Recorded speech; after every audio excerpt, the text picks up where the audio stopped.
नमस्ते।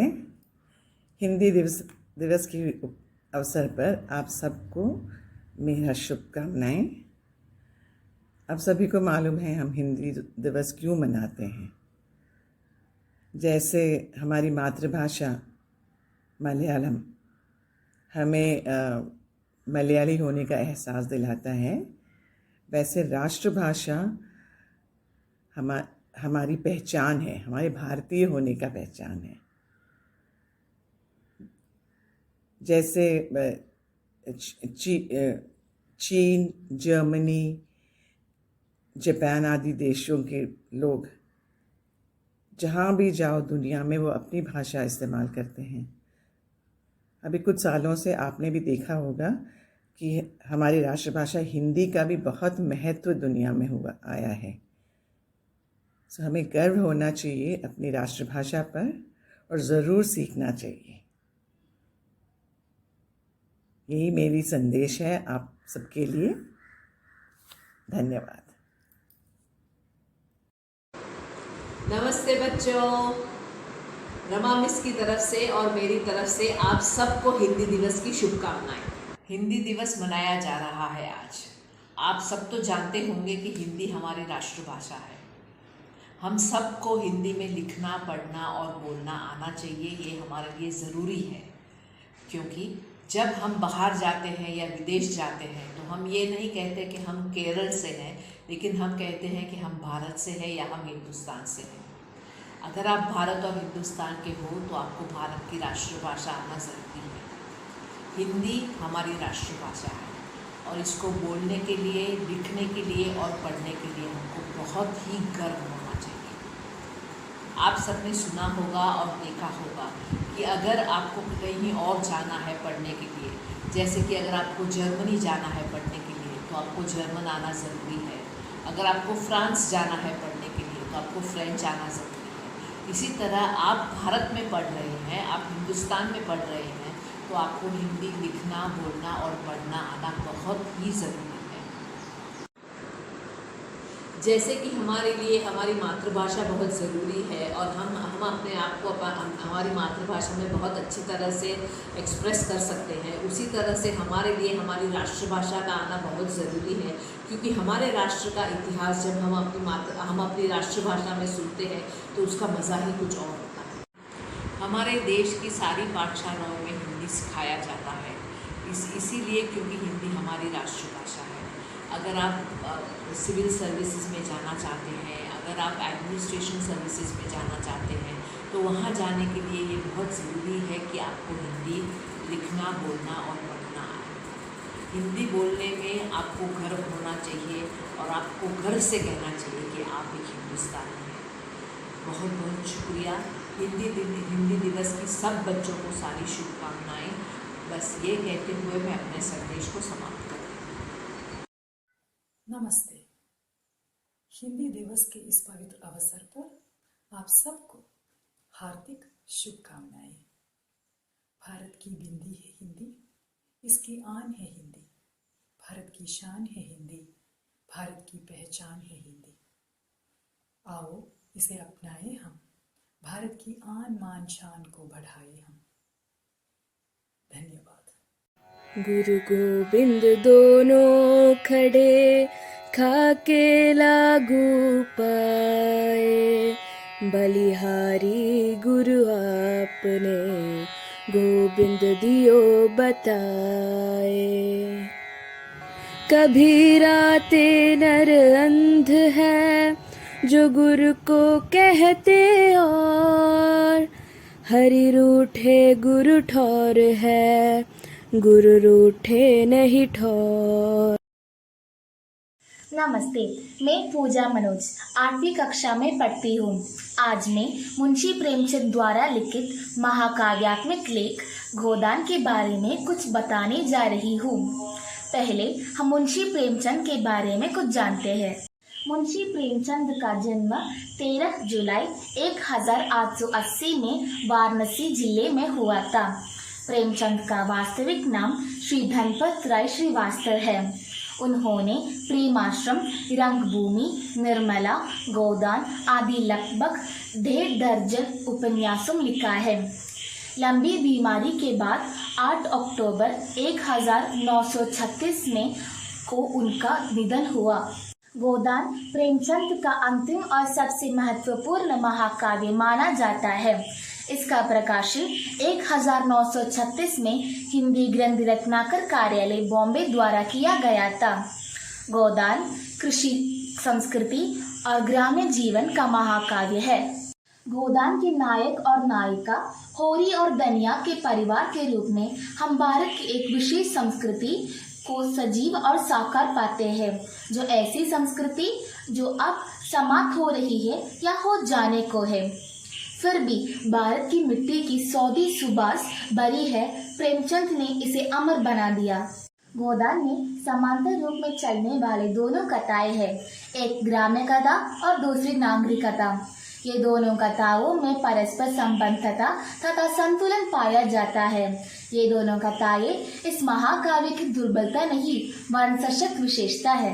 यदि हमें तत्कालीन समय के भारतवर्ष को समझना है तो हमें निश्चित रूप से गोदान को पढ़ना चाहिए। इसमें देश काल की परिस्थितियां का सटीक वर्णन किया गया है। कथानायक होरी की वेदना पाठकों के मन में गहरी संवेदन भर देती है। संयुक्त परिवार के विघटन होरी को तोड़ देती है, लेकिन गोदान की इच्छा उसे जीवित रखती है। वो ये इच्छा मन में लिए ही वो इस दुनिया से कुछ कर जाता है। गोदान होरी की कहानी है, उस होरी की जो जीवन भर मेहनत करता है, अनेक कष्ट सहता है, केवल इसलिए कि उसकी मर्यादा की रक्षा कर सके, और इसलिए वे दूसरों को प्रसन्न रखने का कोशिश भी करता है। फिर भी उसे उसका फल नहीं मिलता और अंत में मजबूर होना पड़ता है। फिर भी उसकी मर्यादा की रक्षा नहीं कर सका। परिणामतः वो जब तक अपनी जिंदगी को होम कर देता है। ये कहानी उस काल की सभी भारतीय किसान की आत्मकथा है और इसके साथ जुड़ी है शहर की प्रासंगिक कहानी। दोनों कथाओं का संगठन बहुत कुशलता से किया है। प्रेमचंद की कलम की यही विशेषता है। कई समालोचकों ने इसे महाकाव्यात्मक उपन्यास का दर्ज भी दिया है। धन्यवाद।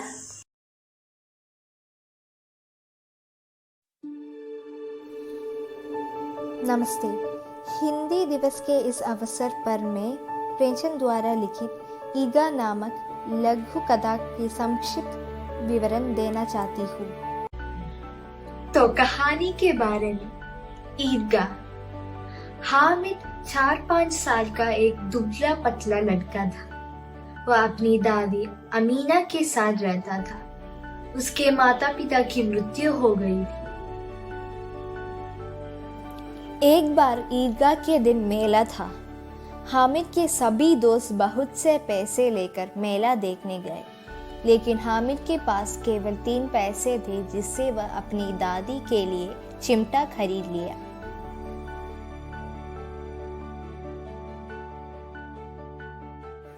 दादी उसकी नासमझी पर क्रोधित होते हुए पूछी, पूरे मेले में तुम्हें कोई और चीज खरीदने के लिए नहीं मिली? हामिद अपराधी भाव से बताया कि रोटी पकाते समय दादी की उंगलियां तवे से जल जाती थी, इसलिए उसके लिए चिमटा खरीदा। यह सुनकर दादी का क्रोध तुरंत खुशी में बदल गया और उनकी आंखों में आंसू आ गए। दादी हामिद के प्यार, त्याग और विवेक को देखकर हैरान रह गई।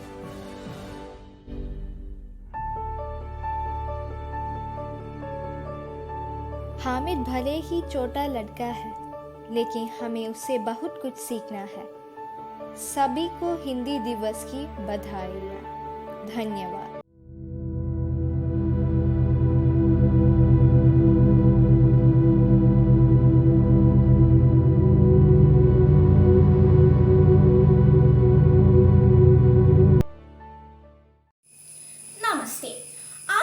प्रेमचंद की कहानी कफन का सारांश प्रस्तुत करना जा रहा है।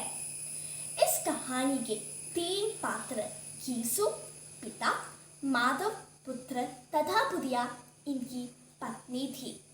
बुधिया का चरित्र मूक है।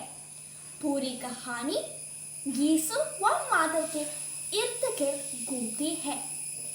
वह दोनों बहुत ही आलसी, कामचोर, शभारी, गैर चिंते पात्र थे। परिवार की आर्थिक स्थिति बहुत ही नाजुक थी। पिछले वर्ष ही माधव के विवाह बुधिया के साथ की। बुधिया के पति उसे देखने के लिए इसलिए नहीं जा रहे थे कि कहीं उसके पिता वो आलू ना गा जाए। आलू का जाने के बाद वे दोनों वहीं सो रहे थे और सुबह उठकर देखते तो बुधिया मर चुकी होती है। अपनी पत्नी के कफन के लिए वह भीख मांग कर लेता है। वे सोचते हैं कि पत्नी के कफन के लिए पड़ोसी खुद कुछ पैसों का इंतजाम करेंगे। धन्यवाद। हेलो दोस्तों, मैं शंजा। हिंदी साहित्य ने हमें कई प्रतिशाली लेखकों को सम्मानित किया है। उनमें से एक है सुगीर साहनी। अनताप नामक लघु कथा उसके प्रसिद्ध कार्यों में से एक है। इस कथा में असलम एक रिक्शा वाली है जिसके दोनों गुर्दों में खराबी है। असलम रोज बाबूजी के दफ्तर पहुंच जाती थी, लेकिन दूसरों के साथ हमदर्दी जताना बेवकूफ़ी समझकर असलम की ज़रूरत के समय पर मदद नहीं की और इसी वजह असलम की मृत्यु होती है। अनताप व्यक्तिगत सामाजिक उपयोगिता एक महत्व पर प्रकाश डालता है। इस कथा से लेखक चाहता है कि हमारे देशवासियों को अपना दोष स्वीकारने और उस पर अनुताप करने की शाकित होनी चाहिए। धन्यवाद। नमस्ते। आज 14 दिसंबर पूरे भारत में आज हिंदी दिवस मनाया जाता है। मैं भी यहाँ हिंदी दिवस से संबंधित कुछ बातें कहना चाहता हूँ। हिंदी आज की बोली में कैसे पहुँची, आज की लिपि में कैसे लिखी जाती है, हिंदी साहित्य की और हिंदी बोलियों की उसी यात्रा के बारे में कुछ कहना चाहता हूँ। हिंदी भारतीय गणराज्य की राजकीय और मध्य भारतीय आर्य भाषा है।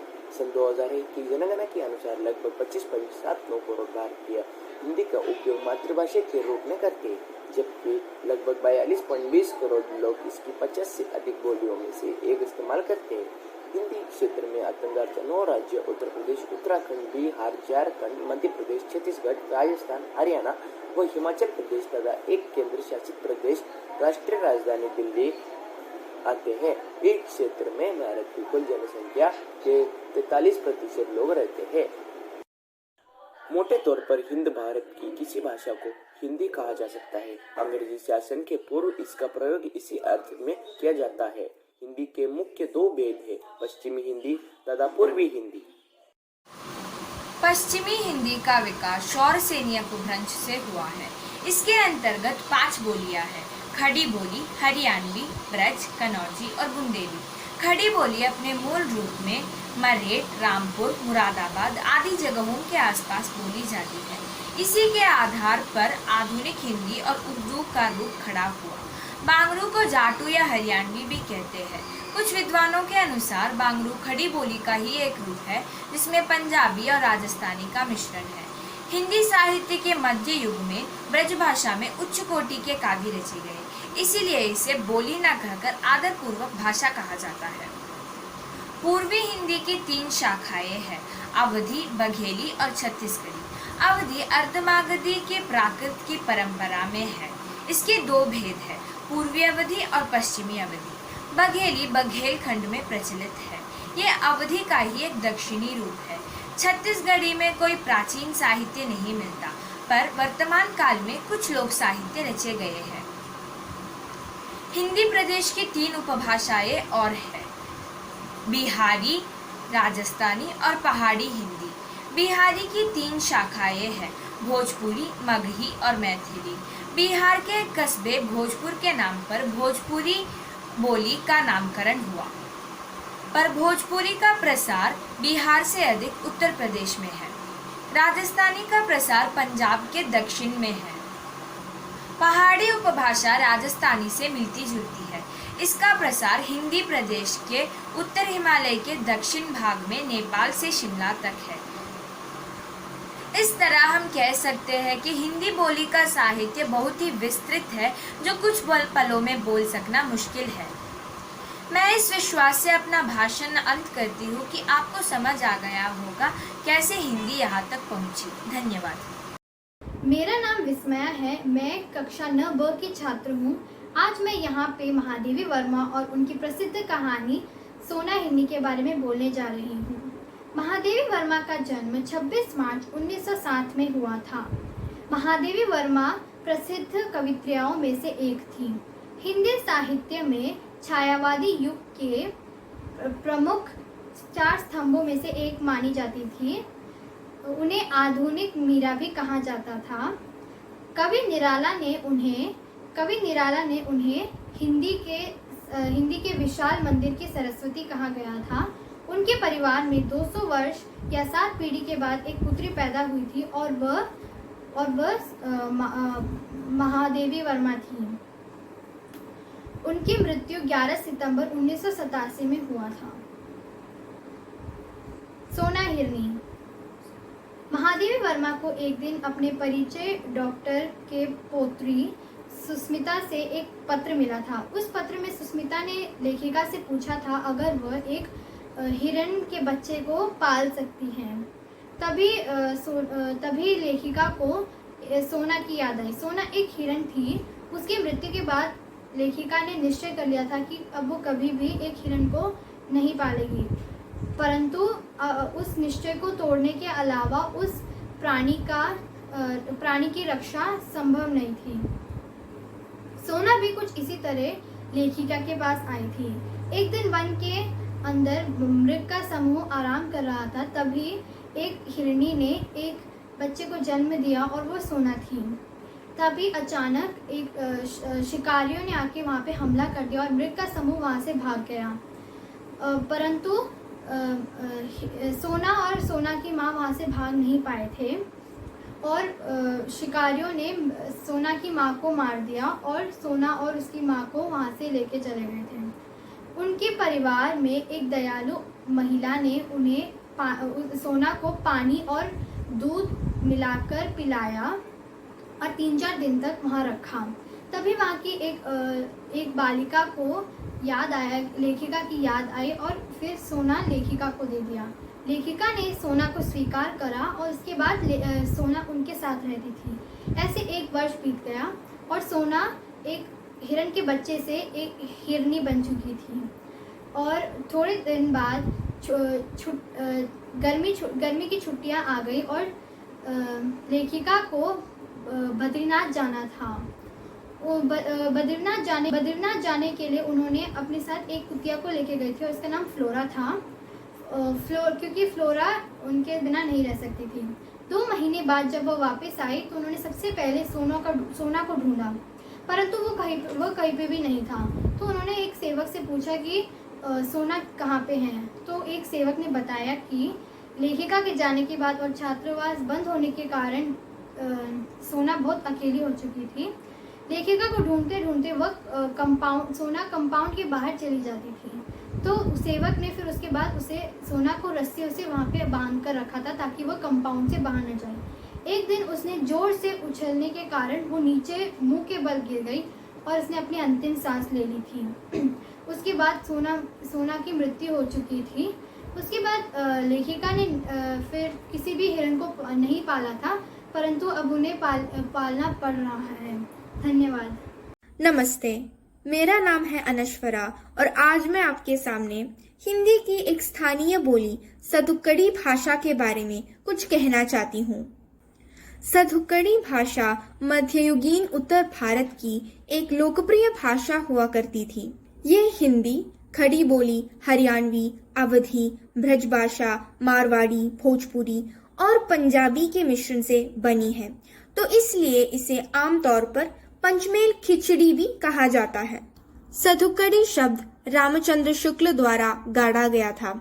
ये सरल है और हिंदी का आम रूप है। इसका उपयोग शुरुआती साक्षरात पुस्तकों में किया जाता था। कबीर, गुरु नानक, मीराबाई, बाबा फारीद जैसे संत कवियों ने भी इस भाषा का उपयोग किया है। हिंदी केवल एक भाषा ही नहीं, लेकिन भावनाओं का उमड़ता सैलाब है। हिंदी हमारे देश की संस्कृति और मूल्यों का प्रतिबिंब है और भारत को एकजुट रहते हैं। 14 सितंबर को हिंदी दिवस के रूप में मनाया जाता है और इस दिन में हम सब अपनी राष्ट्रभाषा हिंदी को प्रसार और प्रचार करते हैं। हिंदी दुनिया में चौथी सबसे अधिक बोले जाने वाली भाषा है। हमें अपनी भाषा का उसके सही अर्थ में सम्मान करना चाहिए। हमें हमेशा भाषा को जितना संभव हो प्रयोग करते समय गर्व महसूस करना चाहिए। धन्यवाद। हिंदी दिवस की शुभकामनाएं।